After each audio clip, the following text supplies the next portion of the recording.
sei por que que tá aparecendo essa barra aqui. Aqui tá, para mim, fica aparecendo as duas, aí eu fico confusa aqui.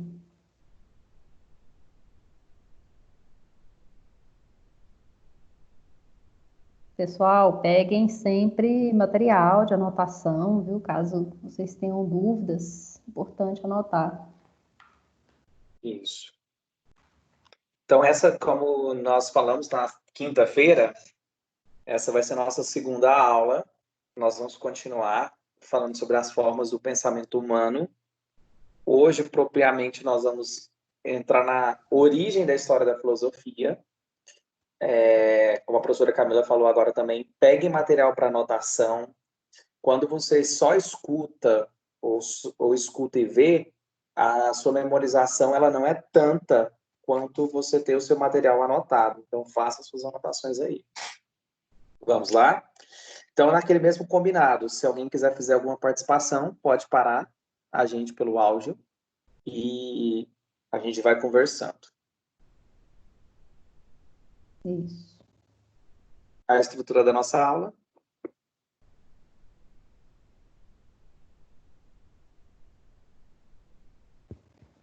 Então, ponto 1. Origens da filosofia na Grécia Antiga. 2.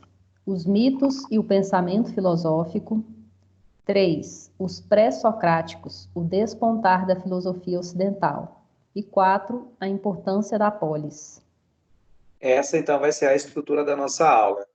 Nós precisamos chegar ao final da aula entendendo como que a filosofia surgiu e qual que é a importância que as configurações da cultura grega para os dias de hoje.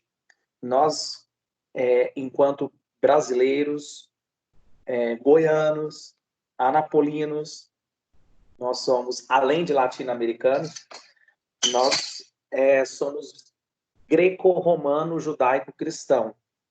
Certamente vocês já ouviram eu falar isso, porque a origem do nosso pensamento ela tem matriz nas fontes gregas, né? Então, greco-romano, judaico-cristão. A nossa formulação de vida ela só pode ser entendida se nós olharmos para a origem da nossa cultura. Por isso nós vamos procurar entender não só a origem nessa aula, mas também questões que deram importantes resultados para conceitos que fazem parte do nosso coletivo, né, das nossas ideias coletivas e das nossas ideias individuais. Origens da filosofia na Grécia Antiga. Para entender o surgimento da filosofia, é fundamental reconhecer o contexto de crenças mitológicas que predominavam na Grécia do século VI a.C. Então, a filosofia grega, ela surge em semelhança e justamente no contexto das mitologias gregas.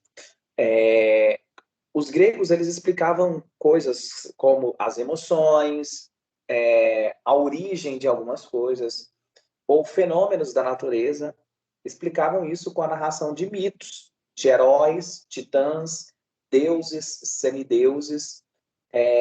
Nós temos os 12 deuses do Olimpo, que tinham filhos com humanos, que aí eram os semideuses, e todo esse contexto de crenças mitológicas resultou em questões que implicaram reflexões também na filosofia.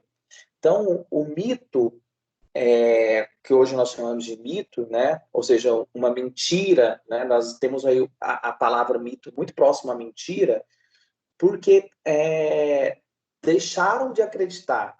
Então, como nós vimos na última aula sobre religião, né? A religião ela faz parte de um construto histórico em que as pessoas vivem e convivem em torno daquela crença. Então, a mitologia grega, ela a gente chama de mito hoje porque não tem mais adeptos. Nós não vamos encontrar uma igreja que cultua Zeus, porque nós chamamos de deuses mortos, né? São deuses. Quando que os deuses morrem? Quando param de acreditar nele. Só que, apesar de serem deuses mortos, as explicações mitológicas da Grécia Antiga favoreceram explicações para a própria filosofia. A filosofia surge com características muito semelhantes com a mitologia grega, que procurava explicar a origem, o arquê, do mundo pelas observações das manifestações da natureza, physis. Mito, portanto, é a busca por explicar a origem e funcionamento das coisas de forma fantasiosa, enquanto a filosofia busca por explicar a origem e o funcionamento das coisas de forma racional. Uma pergunta, pessoal, que vocês vão ver muito é a seguinte: qual que é a semelhança entre mito e filosofia? Por quê? A filosofia e o mito têm o mesmo objetivo. Se nós olharmos para cá, para essa definição, ó, nós temos escrito de que a filosofia ela busca explicar as coisas de forma racional e a mitologia busca explicar as coisas de forma fantasiosa. Ou seja, o objetivo é o mesmo, né? Tanto a filosofia quanto a mitologia, elas procuram explicações. Só que, enquanto a filosofia parte da racionalidade, a, a filosofia, a mitologia parte da fantasia, de narrações fantasiosas. Então, a filosofia e o mito, as duas coisas, elas são sede de saber. É a vontade de conhecer, a vontade de explicar. A filosofia, ela significa aí, o amor à sabedoria, justamente por isso, porque ela procura dar conta de narrações que mostrem para a gente aquilo que a coisa é ou como que a coisa funciona. Então, nós dizemos que existe uma semelhança entre mito e filosofia, inclusive a filosofia na sua origem, que os primeiros filósofos queriam explicar a origem da matéria, né? O que já era realizado por meio dos mitos. Então, tanto o mito quanto a filosofia procuram explicações. Qual que é a diferença, então? A filosofia faz a explicação a partir de argumentos racionais e a mitologia faz isso a partir da tradição de crenças. A palavra filosofia possui a seguinte etimologia. O prefixo filo vem do termo grego que significa amor ou amizade. Já o sufixo sofia também tem origem grega e se refere ao saber, à sabedoria. Temos então o amor pelo saber. A humanidade busca, desde tempos imemoriais, explicações para a origem, a existência e a organização do universo. Pessoal, os gregos, eles têm 3 palavras para o conceito amor. Filo, ágape e eros. Né? Filo, que é filia, por exemplo, filantrópico, a palavra filantrópico é a junção de duas palavras gregas. Filo, que é amor, amigo, e tropos, que é homem. Então, a instituição filantrópica é aquela instituição que cuida do homem, né?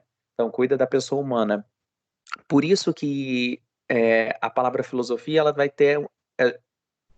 significar a primeira palavra, que é o prefixo, ela significa amor.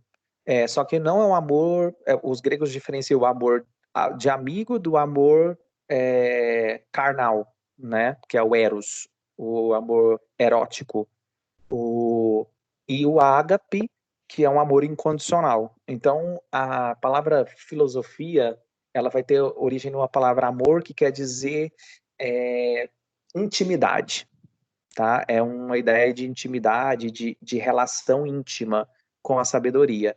Então, essa palavra ela surgiu por um filósofo chamado Pitágoras, que vocês certamente já escutaram falar sobre ele, porque ele é o matemático, ele é o principal representante da escola pré-socrática itálica, que é os filósofos que faziam música também, faziam arquitetura, são os primeiros matemáticos, os primeiros arquitetos da história ocidental. E surgiu o seguinte, disseram para o Pitágoras, Pitágoras, você é um grande sábio, você é um mestre do saber. Aí ele falou, não sou um mestre do saber, eu só sou amigo da sabedoria, eu só gosto de estudar. A resposta dele para eu só gosto de estudar, eu só gosto de conhecer o mundo, é o que surgiu a palavra filosofia. Então o filósofo, ele não é o dono do saber, o filósofo, ele é aquele que gosta de conhecer as coisas, ele gosta de aprender sobre o funcionamento das coisas. Por isso a palavra filosofia, amor à sabedoria. E um exemplo prático, né, do quanto nós sofremos essas influências, né, ainda dos mitos, do conceito dos gregos, é que o livro de fé cristão, né, que é a Bíblia, ele está baseado também nesses termos, né? Quando a gente busca a tradução do original lá do grego, sempre para amor você vai ter o mesmo ágape, o eros, que o professor Ítalo citou. Então, as influências, elas permanecem na nossa sociedade ainda tão vivas, né, essas influências. Várias palavras que nós utilizamos no nosso cotidiano, né? Inclusive a palavra política, ela é de origem grega. Não só a palavra, mas a ideia de política que a gente tem, né?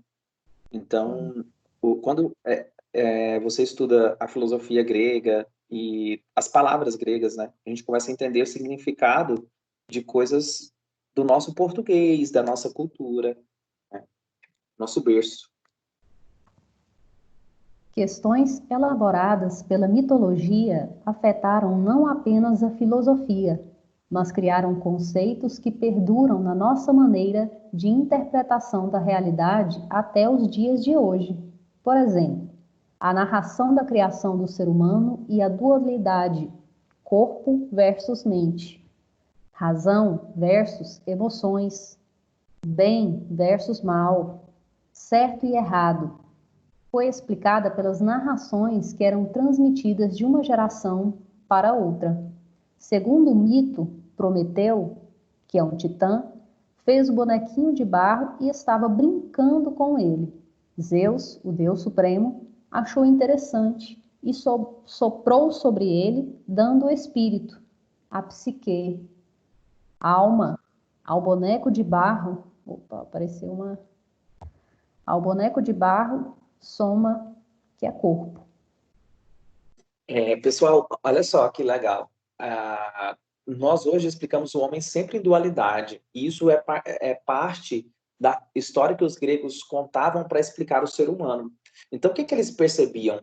Que o ser humano ele era distinto dos outros corpos porque ele tinha espírito. Então, eles acreditavam, inclusive, os gregos eles falavam de várias almas, né? O Platão, nos seus escritos, ele vai falar do conhecimento sobre o ser humano, entendendo o homem como que tinha várias almas. Ele achava que cada órgão do corpo tinha uma alma, por exemplo. Alma aqui não tem nada a ver ao sentido religioso. Era alma no sentido de ânima, a palavra que quer dizer aquilo que dá animação ao corpo. Então, o corpo, ele é uma matéria inanimada, ou seja, sem animação, sem alma. E o corpo que tem alma, ou seja, o corpo que tem vida, é aquele que tem o espírito, que o espírito é o sopro de Zeus. Então, o Zeus soprou sobre os animais, soprou sobre o ser humano como um animal também, e todos o que nós temos aí aquilo que não é físico é metafísico, ou seja, é alma. Então, essa visão que nós temos hoje de dualidade, de entender o homem como mente, né? Ou seja, alma, mente, a parte que não é matéria do ser humano, o seu pensamento, a sua psique, é a sua alma. E o corpo é a soma. Soma é a palavra grega para corpo, para físico, né? Para corpo físico. Então, o ser humano como físico e mente, corpo e mente. Então, razão, emoção, bem, mal, certo, errado, esse dualismo que nós temos de interpretação da realidade tem origem na mitologia grega que os filósofos vão falar bastante sobre isso. Nós vamos ver na próxima aula o Platão, e ele vai explicar todas as coisas na concepção dual, na concepção de dois lados. E nós temos ainda muita marca disso, né? Nós não conseguimos entender o meio termo, uma terceira opção, por causa do terceiro excludente de Aristóteles, de acreditar que ou é X ou é Y, ou é direita ou é esquerda, ou é bem ou é mal, ou é corpo ou é alma. Então, nós temos essas dificuldades justamente porque a construção das ideias e dos ideais que nos formaram, ou seja, a formação do pensamento humano, parte dessa construção da filosofia junto com a mitologia. E esse mito que nós selecionamos para falar da criação do mundo, da criação do ser humano, é um dos mitos que explicam coisas da nossa realidade. Nós poderíamos falar, por exemplo, os gregos usam um mito de Édipo para explicar a relação entre pais e filhos, os conflitos que existem entre pais e filhos. Usa o mito do como é que é o nome, gente? Sumiu. De Zeus, por exemplo, para explicar fenômenos da natureza, como o raio. Então, eles explicam questões não só de fenômenos da natureza, mas também de fenômenos humanos e das relações humanas, por meio do mito. E a filosofia, ela vai começar, os primeiros filósofos, eles não vão contrapor os mitos, mas eles vão fazer uma relação entre o mito e a interpretação da realidade. Professor, Sim. uma dúvida. Há algum momento onde a religião, ela contradiz, tipo, ela meio que bate de frente com a filosofia ou elas se complementam? Qual religião? Por exemplo, vamos supor as religiões do cristianismo. Porque na filosofia que iniciou lá na Grécia, eles explicavam tudo de acordo com a crença deles, né? Que eram os deuses mitológicos. Então, se a Os gente 12 for... deuses do Olimpo. Isso, desculpa, os 12 deuses do Olimpo. Então, se a gente for analisar com as religiões do cristianismo que existem hoje, elas batem de frente com a filosofia ou elas se complementam? Por muito tempo, e isso quando eu digo muito tempo, é muito tempo mesmo, boa parte da história da humanidade, a filosofia ela foi usada pelas religiões cristãs. Isso se deu num período chamado Idade Média. O que aconteceu na Idade Média? No século V, houve a queda do Império Romano e nesse processo de queda do Império Romano, o Império Romano declarou o cristianismo como religião oficial de Roma. Então, eles precisavam argumentar em favor do cristianismo. Como que eles iam argumentar? Eles usaram estudos da filosofia. Nós chamamos esse período de cristianização da filosofia, que é o período patrístico, que Santo Agostinho, que inclusive é um santo da Igreja Católica, foi um filósofo que ele interpretou a Bíblia, interpretou o cristianismo usando Platão. Então, e depois veio um outro filósofo no século IX ao século XIII, que é chamado Escolástica, foi um outro período, que interpretou Aristóteles, aliás, interpretou o cristianismo usando Aristóteles. Então, a filosofia grega, ela não é, para nós, uma contradição da fé cristã. Muito pelo contrário. A filosofia grega, ela é a construção argumentativa para o cristianismo. Se você pegar os estudiosos de teologia, eles têm que estudar a filosofia para entender a teologia. Por quê? Digamos que os cálculos racionais para interpretação da religião cristã são cálculos filosóficos. Porque, como nós estamos aqui colocando, né, a nossa interpretação do mundo, ela se dá nessa relação entre mito e filosofia, e depois, no século III ao século V, que é esse momento da patrística, né, os primeiros padres da igreja cristã vão utilizar da filosofia para a construção da argumentação da religião. Deu para entender? Então, assim, nós vamos ter uma contraposição entre a filosofia e a igreja cristã no movimento chamado Iluminismo, que só se deu entre o século XVII e o século XVIII, que foi o movimento onde que eles queriam separar fé e razão. Mas durante a Idade Média total, nós temos o esforço de unir fé e razão, né? A construção da filosofia junto com a teologia.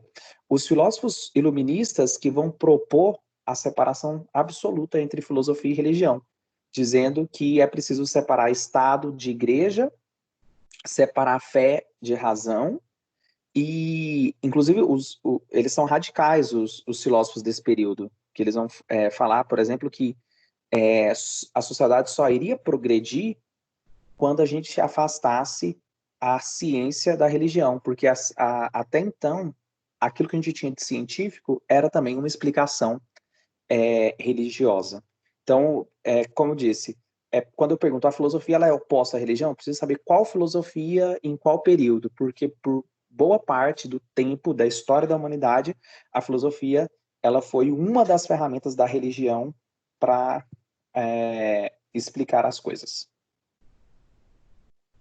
Obrigada. Nada.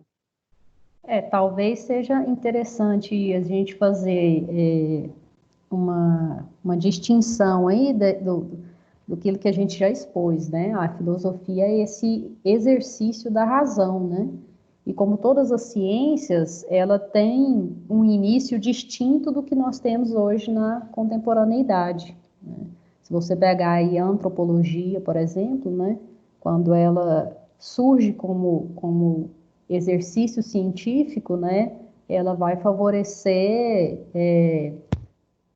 exploração, colonização, então os usos que se dão também para a ciência, né? Talvez seja uma consideração que a gente sempre deve ter em mente quando a gente pensa também o início do pensamento filosófico, né? Continuando aí, então, não apenas ideias, mas também várias palavras do nosso vocabulário são de origem grega. Estudar a Grécia da Antiguidade explica questões relacionadas com as formatações ocidentais no comportamento, na política, na religião, na psicologia e na linguagem. Ou seja, quem somos hoje tem princípio na relação entre a mitologia e a filosofia grega. É exatamente isso que nós acabamos de colocar, né, pessoal? Se nós entendemos aí a cronologia, quando eu falo uma palavra, se eu digo, por exemplo, amor, a concepção que nós temos de amor hoje é muito voltada para a propriedade privada, porque nós fazemos parte de uma sociedade que o capitalismo e a propriedade privada permeiam todas as coisas. Então, a palavra, ela precisa ser, ela precisa ser contextualizada. Então, quando nós contextualizamos a palavra, nós vamos entender que ela vai ter um sentido não nela mesma, mas sim nas interferências socioculturais que essa palavra sofre. Então, a transformação dos conceitos, digamos assim, eles se darão ao longo do tempo e são transformados. Então, amor, Deus, a própria palavra Deus, né? Hoje nós temos um Deus dentro das religiões predominantes, um Deus que é muito próprio das necessidades do homem capitalista, né? Um Deus que que é um banco de graças, né? Em um momento em que a história foi mais predominante ao totalitarismo político, nós vamos ter um Deus muito mais administrador, um Deus muito mais carrasco do que o Deus que nós temos hoje. Então, a nossa interpretação do mundo, nossa interpretação política, nossa interpretação da psicologia, como nós vemos o outro, né, como vemos a outra pessoa, é relacionado às ideias próprias de cada época. Então, cada momento constrói o seu conceito, cada momento constrói as suas ideias, e não existe conceitos eternos, né? Os conceitos, eles são mutáveis, eles mudam em cada momento. Então, por isso que quando nós vamos ler algum texto de filosofia, nós vamos ler qualquer estudo que abarque o passado, né? Nós precisamos entender qual é o conceito que essa palavra utilizada tinha naquele momento, para aquele povo, né? O Hegel, que é um filósofo moderno, ele tem uma expressão que é: todo homem é filho do seu tempo. Então, nós só conseguimos entender qualquer coisa em ciências humanas se nós tirarmos a palavra do texto e levá-la para o contexto. E o contexto da mitologia e relação entre mito e filosofia é o que vai nos inaugurar mesmo, assim, ou seja, é o berço da civilização ocidental. Então, as diferenças, né, entre mito e filosofia.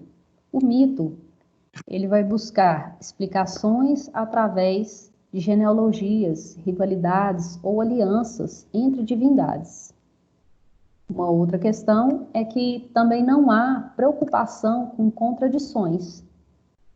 E existe uma grande presença de concepções cosmológicas em suas interpretações. Enquanto isso, de outro lado, se o mito busca explicações através de genealogias, rivalidades ou alianças, a filosofia exige uma explicação coerente, lógica e racional. A filosofia, enquanto no mito não há preocupação com contradições, na filosofia existe uma explicação, né? Ela explica a produção natural das coisas através da observação dos elementos naturais. Se o mito não se preocupa, né, com essas contradições, a filosofia não admite contradições. O princípio da filosofia, um filósofo que se chama Parmênides, que ele fala que o ser é, o não ser não é, e o ser não pode ser e não ser ao mesmo tempo. Essa explicação ontológica, digamos assim, é o que nós chamamos na filosofia como princípio de identidade e não contradição. Então, essa procura, isso hoje na filosofia já é relativizado, né? Não é porque uma coisa tem que ser X ou ela tem que ser Y. Existe um abismo entre conceitos, mas a filosofia, nos seus primórdios, ela procurava essa ideia de não contradição, identidade não contradição. Uma coisa ou ela é ou ela não é. Então, a gente hoje consegue fazer relatividades, né? E os filósofos, justamente porque era o início da ciência, era um gatinhar da ciência, eles tinham essa máxima de não contradição. Por quê? Os mitos, eles entravam muito em contradições, porque quando um deus falava uma coisa, o outro falava outra coisa. Inclusive, por isso que eles tinham rivalidades, né? E se a gente pega as características dos 12 deuses do Olimpo e como eles se relacionavam, e pegamos as características dos povos gregos e como que as polis gregas se relacionavam, elas guerreavam entre elas, elas faziam conflitos e faziam parcerias, nós vamos entender que os deuses, eles eram imagem e semelhança daqueles homens. Ou seja, o povo grego criou os deuses, os seus 12 deuses, a imagem e semelhança da sua configuração social, como nós falamos na última aula, né? Os homens criaram Deus à sua imagem e semelhança. Cada sociedade de cada época elabora os seus deuses a partir das suas vivências, a partir das suas histórias de guerra e até mesmo dos fenômenos de natureza. Se eu não tenho uma explicação para um vulcão em erupção, Deus está mandando fogo do céu para destruir minha cidade. Então, a explicação das guerras ou a explicação da própria natureza não eram explicações dadas contas pela racionalidade humana, né? E por isso que elaborava-se pela fantasia. Fixando aí, então, os mitos, explicações fantasiosas, e a filosofia como explicações racionais, e aí os primeiros filósofos são chamados de pré-socráticos. Não são pré-socráticos só porque vieram antes de Sócrates, tá? Eles são chamados de pré-socráticos porque eles faziam explicações da natureza, enquanto os socráticos, que são os grupos de filósofos que Sócrates, os sofistas fazem parte, explicavam o ser humano, procuravam explicações do ser humano. Os primeiros filósofos, então, eles procuram explicação da natureza, da physis. A palavra physis significa natureza em grego, né? Então, natureza física, physis. Os primeiros filósofos são chamados filósofos da physis, filósofos da natureza física, porque eles explicavam matematicamente, inclusive. Essa aqui é a professora Fernanda Prado, irmã da professora Juliana Prado, a professora de linguagem, não sei se ela dá aula para vocês, a professora Juliana. Essa é a irmã dela numa manifestação política, e um trocadilho aí, o conhecimento derruba mitos, né? Vamos falar então dos primeiros filósofos, os chamados pré-socráticos, que eu estava apresentando para vocês aqui. Os pré-socráticos foram os primeiros filósofos ocidentais que, distanciando, mas não se opondo aos mitos, procuravam explicações racionais, logos, da origem arquê, da natureza, que é physis. São os primeiros matemáticos e cientistas da natureza. Pessoal, essas 3 palavras grifadas aqui são as palavras que vão dar conta das principais características dos primeiros filósofos pré-socráticos. Eu gosto de trazer essas 3 palavras porque elas ilustram, de forma geral, o que foram esses grupos, né? Eu coloquei aqui no mapa do lado esquerdo para vocês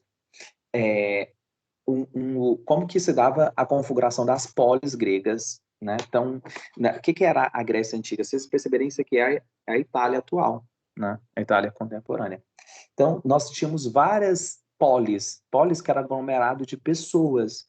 Então, por exemplo, Eleia era um povo, era uma polis, que tinha uma configuração política independente da outra. Então, nós temos Corinto, Atenas, né? Atenas, que não é a capital. Hoje, Atenas é a capital da Grécia, mas até no mundo antigo, Atenas ela era uma das polis independentes, como eu disse. E aqui Esparta e Atenas. Atenas ela vai se tornar o grande centro da filosofia por causa do imperador Péricles, que configurou a cidade para acolher turistas, para fazer inclusive turismo religioso, fazendo o Paternon, que é aquele templo dedicado a Deus, a Palas Atenas. Então, o que vocês precisam entender aqui? Que a configuração de várias cidades fazia com que existissem também vários filósofos. Por exemplo, Éfaso, né? Heráclito, que é um dos principais filósofos da antiguidade grega, ele era de Éfaso. Pitágoras, como já citado, matemático, também é um pré-socrático. E nós vamos ter, nesse momento aqui, os filósofos que eles eram reconhecidos pela cidade de origem. Então, falar Tales de onde? Tales era de Mileto. Então, Tales de Mileto é o primeiro filósofo e ele fala que tudo veio da água. A origem de todas as coisas veio da água.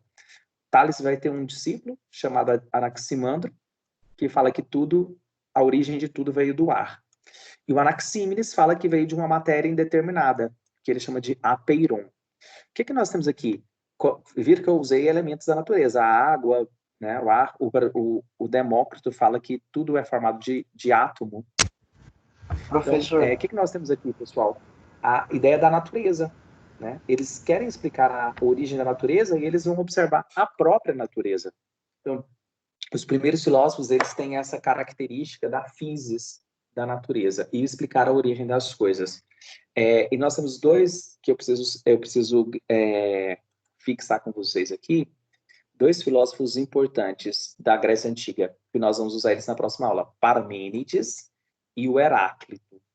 O Parmênides fala que tudo é permanente, tudo para ele é fixo. O que significa isso? Para ele, o ser não muda. A gente vê o ser de forma diferente, as coisas de forma diferente, mas as coisas são fixas. E para Heráclito, o ser ele é fluxo. Essa dualidade entre interpretação das coisas como fluxo e fixo vão fazer várias construções filosóficas para os clássicos que nós vamos ver na próxima aula. Então, ver o mundo como fixo ou ver o mundo como fluxo já fazia parte dos pré-socráticos. Para o Parmênides, tudo é fixo, e para o Heráclito, tudo é fluxo. Os pré-socráticos, então, é um período cosmológico, né? Explicar o cosmos, o mundo, explicar as coisas pela razão, e o período socrático, que nós vamos ver na próxima aula, é um período antropológico, ou seja, porque vai pensar o homem. Então, os pré-socráticos pensavam na natureza, e os socráticos pensavam os seres humanos e suas relações políticas. Os filósofos pré-socráticos, então, volto a dizer, não é porque vieram antes de Sócrates, mas é porque a abordagem filosófica deles é antes do período, antes dos socráticos.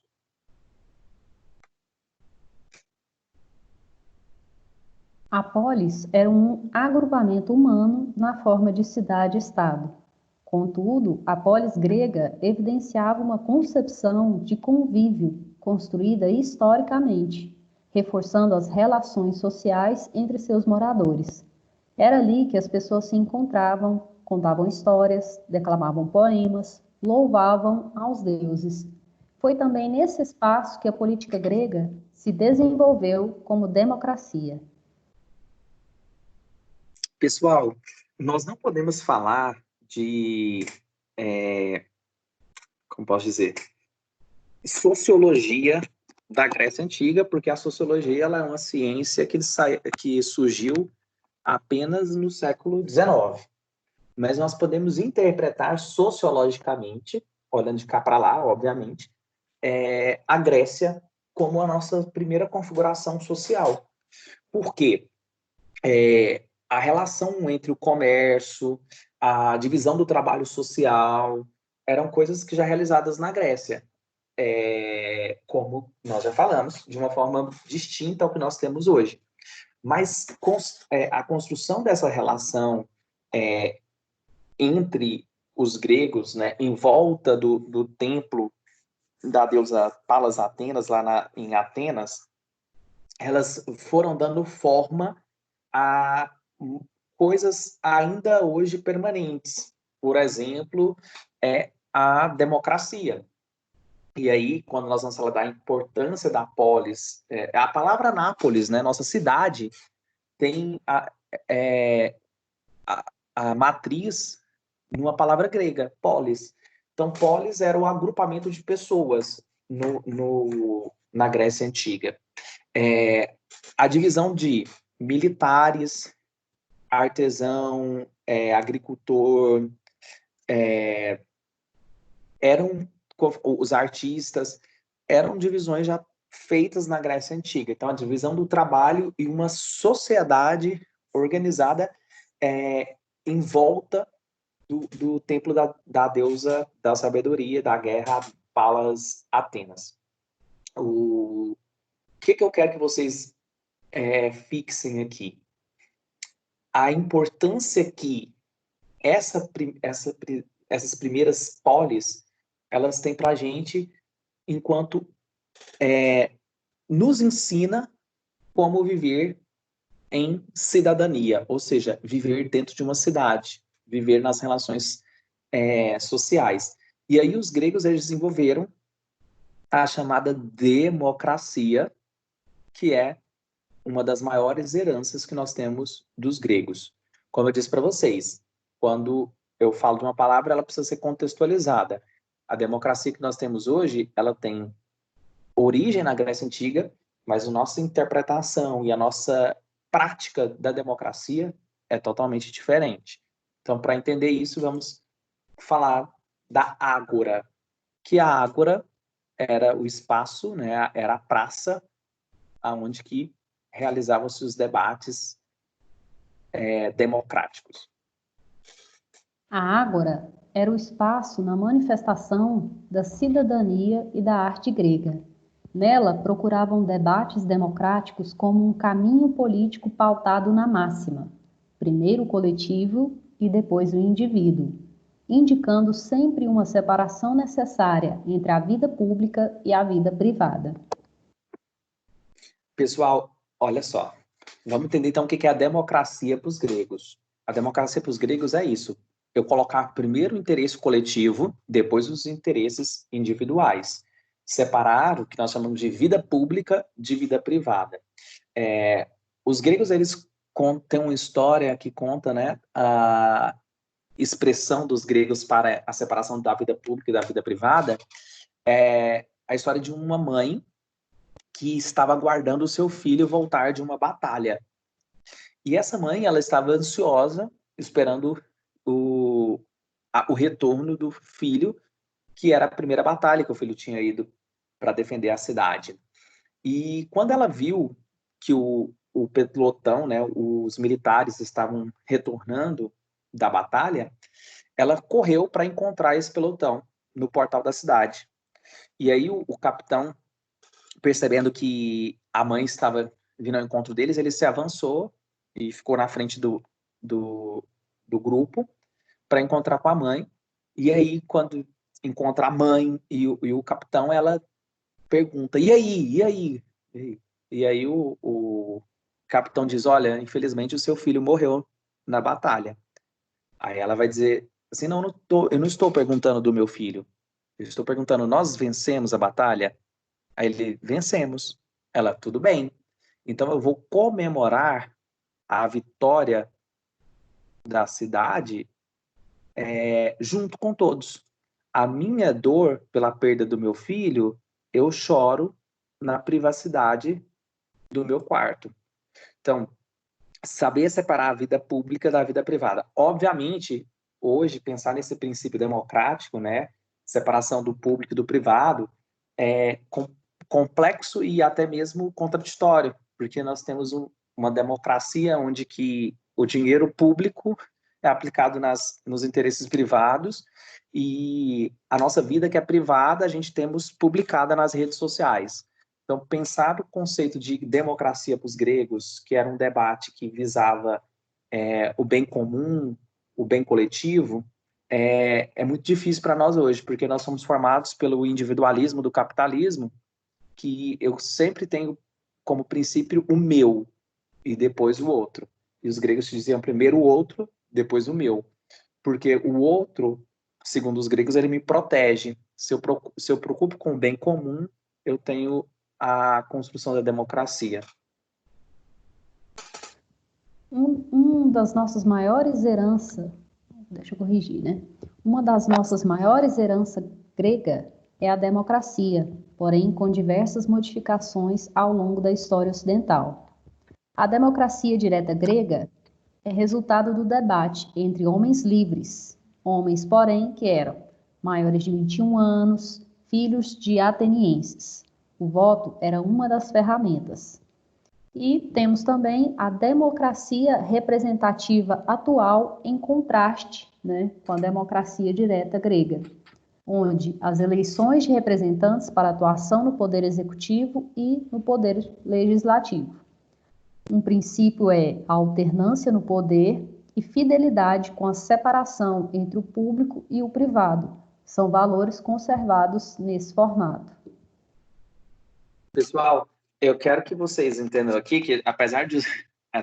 isso é uma crítica realizada por vários filósofos hoje, que nós usamos a palavra democracia, mas não tem nada a que ver, né? Porque hoje nós trabalhamos com a ideia de representatividade. O que é a democracia representativa? Eu voto em uma pessoa que se assemelha comigo, assemelha com os meus interesses, para que essa pessoa me represente no executivo, no poder executivo, ou seja, prefeito, governador e presidente, e legislativo.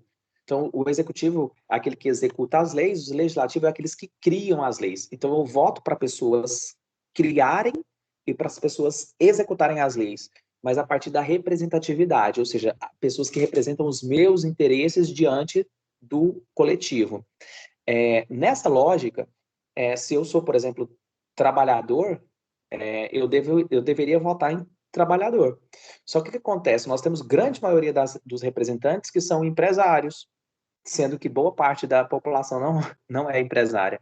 Ou seja, nós vamos ter interesses coletivos defendidos não a partir da realidade da sociedade, mas de grandes potências, até porque nós sabemos que quem ganha eleição hoje é quem tem capital para fazer campanha, né, para fazer investimentos. Então, a representatividade uma questão básica aqui de como a nossa democracia representativa ela é falaciosa. A ideia de mulheres, apesar de representar maioria na sociedade brasileira, as mulheres, elas não são maioria na representatividade nem no executivo, nem no legislativo. Ou seja, mulheres não votam em mulheres, né? A questão também da racial. Apesar do negro ser maioria na sociedade, ele não é maioria na representatividade executiva e nem legislativa. Isso significa, pessoal, que nós temos uma contradição da representatividade. Nós não temos a realidade social representada no poder executivo e legislativo.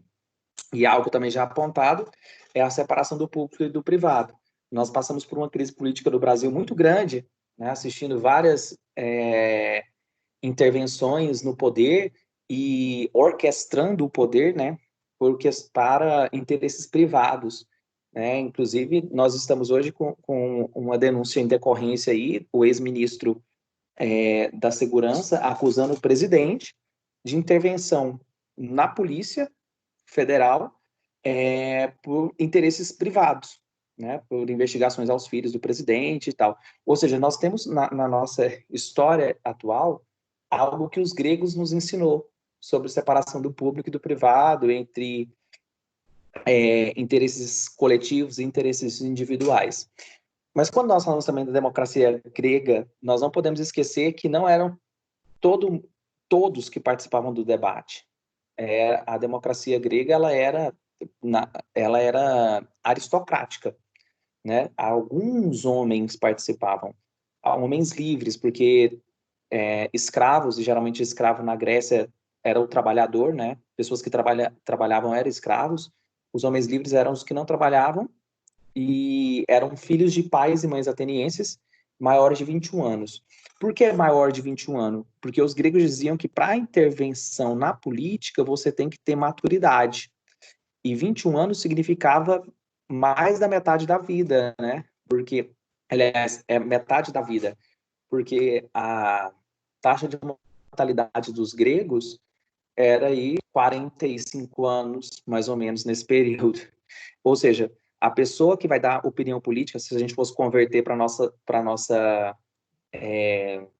taxa de mortalidade, desculpa, faixa etária de mortalidade. A nossa faixa etária de mortalidade hoje, a gente teria que pessoas com mais de 35 anos que poderia participar do debate político, né? Ou seja, as pessoas maduras, homens, que votavam, porque mulher não era considerada como gente para os gregos, né? A mulher, e aí é uma outra herança maldita que nós temos dos gregos, é a ideia machista, né? Uma ideia sexista que coloca o homem como superior à mulher. Uma das heranças, digamos aí, heranças malditas da configuração democrática dos gregos. Então, entendam, pessoal, que a formação do nosso pensamento democrático ele tem origem na Grécia, mas com diversas modificações. Tudo bem? Tudo. E um exemplo aí para pensando a atualidade, né? A nossa falta de representatividade, a gente pode observar na Câmara de Vereadores de Anápolis, né? Você tem aí 23 vereadores eleitos, apenas 3 são mulheres e nenhuma é preta, por exemplo, né? Então, as mulheres são maioria, mesmo na cidade de Anápolis, mas você tem uma minoria representada ali na Câmara de Vereadores. Então, nós temos uma completa deficiência se a gente for pensar o exercício político que nós temos atualmente, se a gente for considerar que o ideal dele é que ele seja representativo do que é a sociedade, né? E a questão também da representatividade da classe econômica, né? se a gente olhar a profissão dos nossos legislativos, dos nossos vereadores e deputados, a maioria é empresário e não Sim. o trabalhador. Ou seja, eles vão criar leis que favoreçam os interesses da classe deles, né? É ilusão acreditar que alguém com o poder na mão vai fazer algo, senão para manutenção do seu poder. Isso. Pessoal, acho que a nossa aula já encerrou. Alguma questão? Alguém tinha manifestado alguma dúvida aí, tinha pedido a palavra, se quiser, eu acho que nós temos 3 minutos ainda, né? Ou menos, talvez.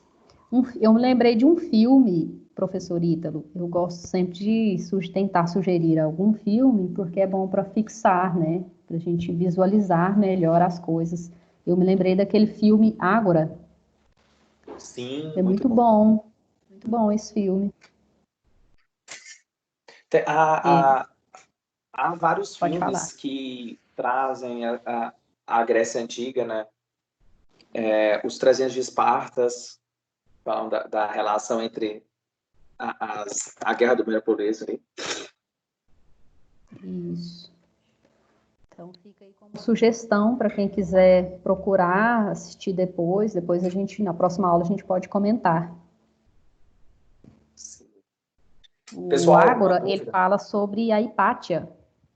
Bem interessante. Sim.